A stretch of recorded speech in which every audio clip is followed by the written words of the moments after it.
पढ़ेंगे निर्देशांक ज्यामिति, कोऑर्डिनेट ज्योमेट्री। निर्देशांक ज्यामिति जिसे अंग्रेजी में क्या कहते हैं, कोऑर्डिनेट ज्योमेट्री। उसमें सबसे पहले हम लोग पढ़ेंगे कार्तीय पद्धति, कार्टेशियन सिस्टम। कार्तीय पद्धति क्या होता है? तो बिंदु हम लोग जानते हैं, ये बिंदु के बारे में हम लोग जानते हैं कि ये क्या है, बिंदु। तल के बारे में जान रहे हैं, इसके पहले हम लोग तल के बारे में पढ़े हैं, ठीक है। तो इस बिंदु को अगर हमें तल में दर्शाना है, इस बिंदु को कहाँ दर्शाना है, तल में, तो जिस नियम का या जिस पद्धति का प्रयोग करते हैं उसी पद्धति को हम लोग कहते हैं कार्तीय पद्धति। यानी बिंदु को तल में दर्शाने के लिए, किसको दर्शाने के लिए, बिंदु को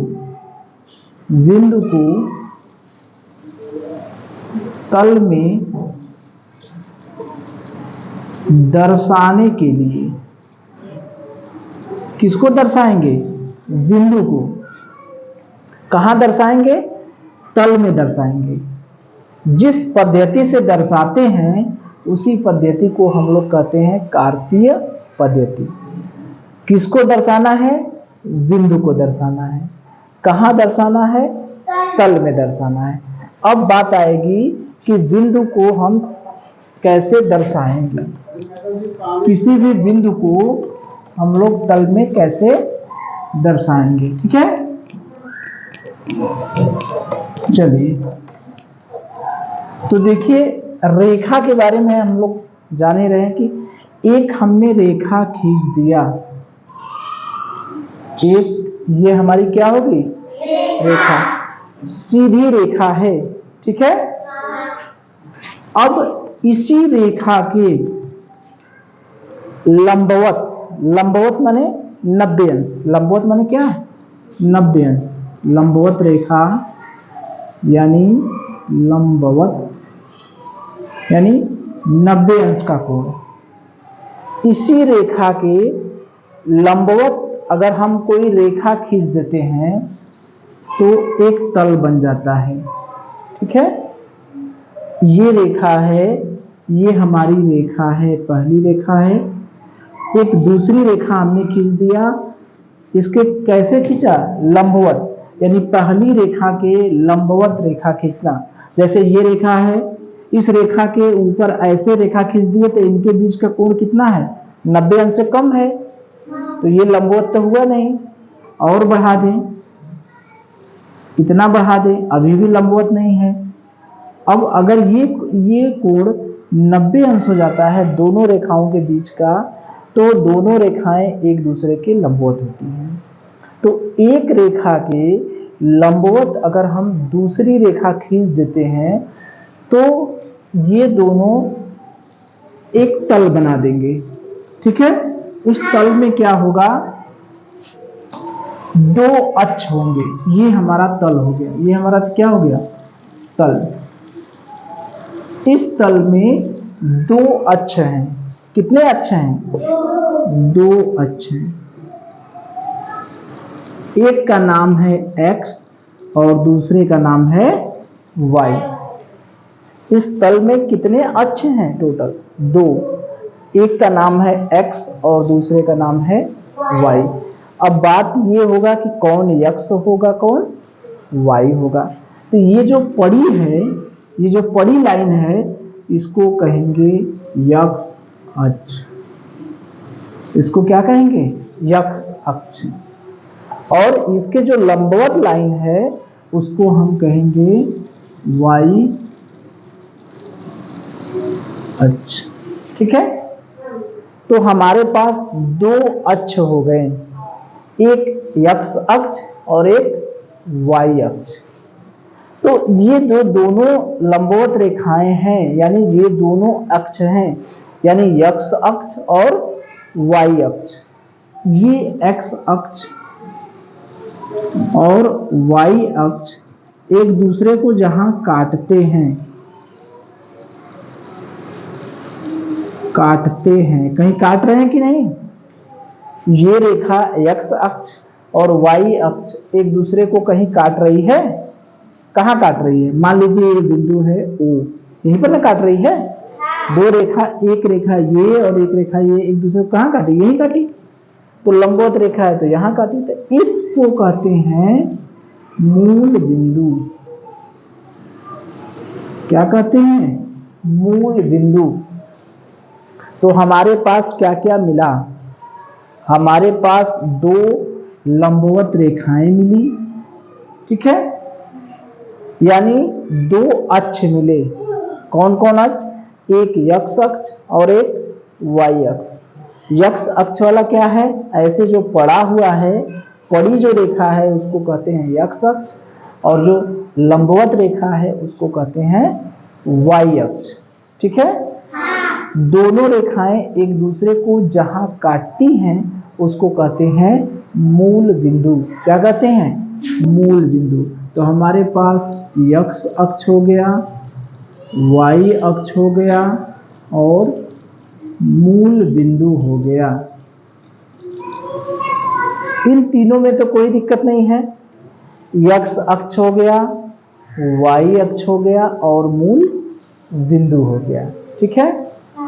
अब देखिए, अब इसमें हमको ये देखना है कि ये जो मूल बिंदु है, मूल बिंदु से इधर जो x वाला भाग है वो होगा धनात्मक। क्या होगा? धनात्मक। मूल बिंदु से इधर दाएं जाएंगे तो क्या होगा? धनात्मक।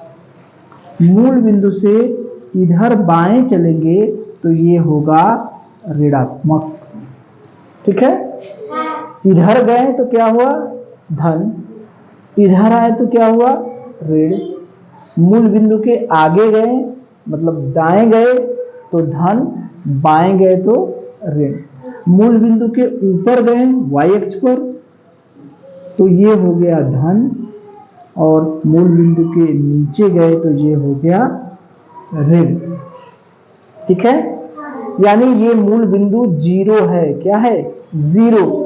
जीरो से जैसे हम लोग पढ़े थे वो संख्या रेखा, संख्या रेखा पर धनात्मक पूर्णांक, ऋणात्मक पूर्णांक, याद है? जब संख्या रेखा पढ़ रहे थे तो उसमें संख्या रेखा पर एक शून्य बिंदु था, शून्य बिंदु के आगे की तरफ जाते थे तो वो सब धन रहता था, पीछे की तरफ जाते थे तो ऋण रहता था, ऊपर की तरफ जाते थे तब भी धन रहता था, नीचे की तरफ आते थे तो ऋण रहता था। वही चीज है। तो यहां पर हमारे पास दो अक्ष हो गए, x अक्ष और y अक्ष, दोनों एक दूसरे को काटे। उस बिंदु को हमने क्या नाम दिया? मूल बिंदु। मूल बिंदु से दाएं जाएंगे तो क्या होगा? धन। मूल बिंदु से बाएं जाएंगे तो क्या होगा? ऋण। मूल बिंदु से ऊपर जाएंगे तो क्या होगा? धन। नीचे जाएंगे तो ऋण, ठीक है। अब देखिए, हम x वाले लाइन पर चल रहे हैं, x अक्ष पे चल रहे हैं, तो मूल बिंदु के आगे धन होगा कि ऋण? x वाले पर मूल बिंदु से आगे की ओर धन होगा या ऋण? धन होगा। दाएं, दाएं मतलब आगे की तरफ, दाएं क्या होगा? धन। अब बाएं क्या होगा? ऋण। अगर y अक्ष पर चल रहे हैं तो मूल बिंदु से ऊपर क्या होगा? धन। और मूल बिंदु से नीचे क्या होगा? ऋण। इतना तो समझ में आ गया कि ये ऐसे लाइन और ऐसे लाइन खींच दिया तो ये क्या, ये पड़ी जो लाइन है उसको क्या कहेंगे? x अक्ष है। ये जो खड़े लंबवत लाइन है इसको कहेंगे y अक्ष। दोनों जो काटी एक दूसरे को वो बिंदु क्या हो गया? मूल बिंदु 0 0। इधर क्या होगा? धन। इधर क्या होगा? ऋण। मूल बिंदु से ऊपर क्या होगा? धन। और नीचे क्या होगा? ऋण। इतना तो क्लियर है। चलिए चलिए, तो देखिए हम लोगों ने अभी देखा कि एक जो पड़ी लाइन है उसको कहेंगे x अक्ष, ठीक है। ये जो लंबवत लाइन है इस पे इसको कहेंगे y अक्ष। ठीक है, अब हम लोग इसको नाम दे दें। मान लीजिए अक्ष हटा दिए, हमने इसको नाम दे दिया, ये हो गया O और ये हो गया x। ठीक है, इसका इधर भी नाम दे दे x डैश, इसका नाम है x डैश। ठीक है, इधर हो गया y डैश। तो देखिए OX की बात करेंगे हम लोग, इसकी OX। तो OX जो होगा यहां से यहां तक x अक्ष की धन दिशा को बताएगा या ऋण दिशा को बताएगा। OX ये इधर वाला धन को बताएगा या ऋण को बताएगा? x अक्ष की धन दिशा को, x अक्ष की धन दिशा को। इधर धन था ना, इधर ऋण था, इधर ऊपर धन और इधर ऋण। अगर O X डैश इधर दिखाएं तब ये क्या दिखाएगा? ऋण दिशा। O X डैश ये x अक्ष की क्या दिखाएगा? ऋण दिशा। ठीक है, O Y क्या दिखाएगा? Y अक्ष की कौन सी दिशा? धन दिशा। O Y डैश क्या दिखाएगा? Y अक्ष की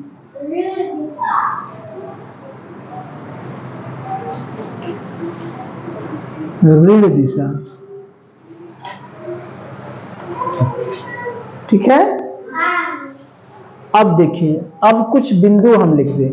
ये OX जो है x अक्ष की धन दिशा, OX डैश y x अक्ष की ऋण दिशा, OY y अक्ष की धन दिशा और ये ऋण दिशा।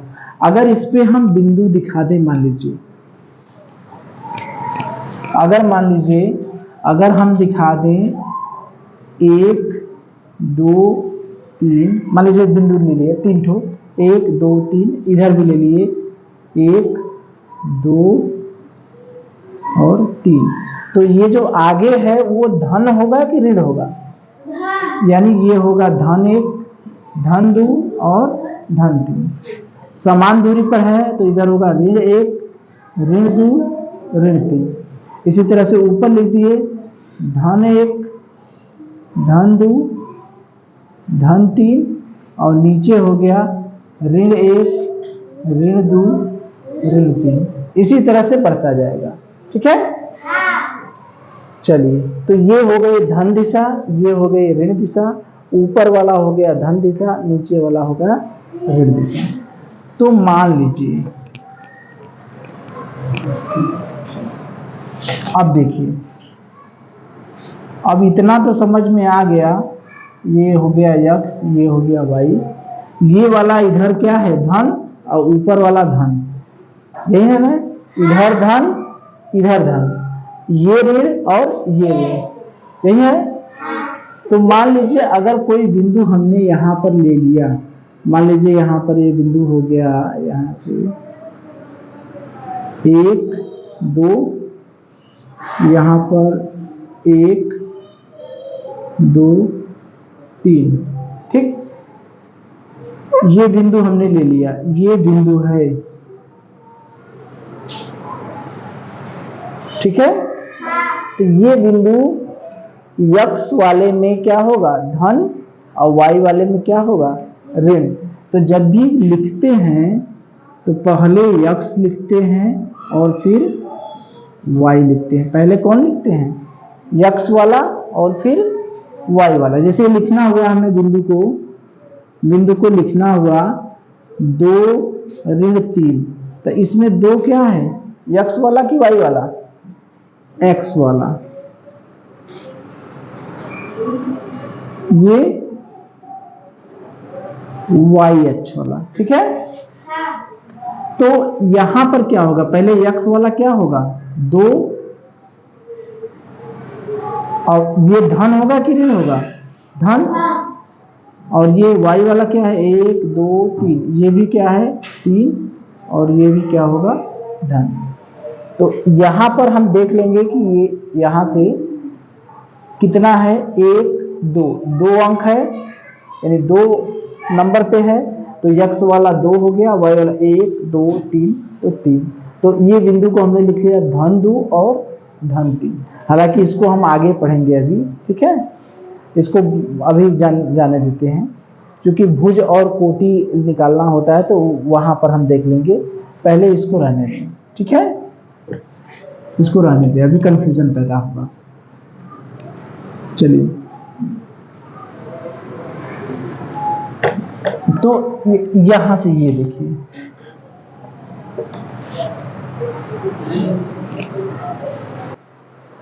चलिए देखिए, ये हमारा हो गया x वाला और ये हो गया y वाला। ये बीच का कोण कितना है, अभी हमने देखा एक दूसरे के क्या है, लंबवत, तो बीच का कोण कितना है, 90। तो जो x पर लंबवत होगा, x के लंबवत कोई रेखा हमने खींच दिया, ये भी क्या है, 90 अंश। तो x अक्ष के लंबवत कोई रेखा हमने खींच दिया, तो y अक्ष की क्या होगी, समांतर। ये और ये समांतर है कि नहीं। समांतर रेखाओं के बारे में हमने देखा था कि उन रेखाओं को समांतर रेखाएं कहते हैं जिनके प्रत्येक बिंदु के बीच की दूरी क्या होती है, समान होती है। जैसे ट्रेन की पटरी का उदाहरण हमने दिया था कि ये यहाँ पर और यहाँ पर दोनों क्या है, समान है, कहीं मिलेंगी नहीं। दो रेखाएं जैसे ये हैं, ऐसे खींच दिए तो जाके मिल जाएंगी कहीं ना, लिखा है, लेकिन ये दोनों जो है समांतर हैं तो ये कहीं मिलेंगी नहीं। तो समांतर रेखा जो है x अक्ष के जो लंबवत रेखा है कि लंबवत अक्ष, लंबवत रेखा किसके समांतर होगी, y अक्ष के, y अक्ष के समांतर होती है। जो x के लंबवत होगी वो किसके समांतर होगी, y के, ठीक है। और जो y पर लंबवत होगी वो किसके समांतर होगी, वो ये किसके समांतर होगी, x वाले के, ये नहीं हुआ। जो y पर लंब होगी, यानी y पर लंब मानी ये वाला कोण 90 अंश है, y पर लंब यानी y पर कितना कोण बनाएगी, 90 अंश। तो ये और ये रेखा एक दूसरे के समांतर है कि नहीं। तो जो y पर लंब है, y पर लंबवत रेखा x अक्ष की समांतर होती है। तो ये याद रखिएगा कि x अक्ष के लंबवत जो होगा वो किसके समांतर होगी, y के, और y अक्ष पर लंबवत जो होगा वो किसके समांतर होगी, x अक्ष के। और x अक्ष और y अक्ष क्या होते हैं, एक दूसरे के क्या होते हैं, लंबवत। क्या होते हैं, लंबवत। तो अगर आपसे पूछा जाता है कि x अक्ष और y अक्ष एक दूसरे के क्या होते हैं, तो कहेंगे लंबवत। x अक्ष की लंबवत रेखा जो है वो किसके समांतर होगी, y अक्ष की। y अक्ष की लंबवत क्या होगी, x अक्ष की, ठीक है। चलिए।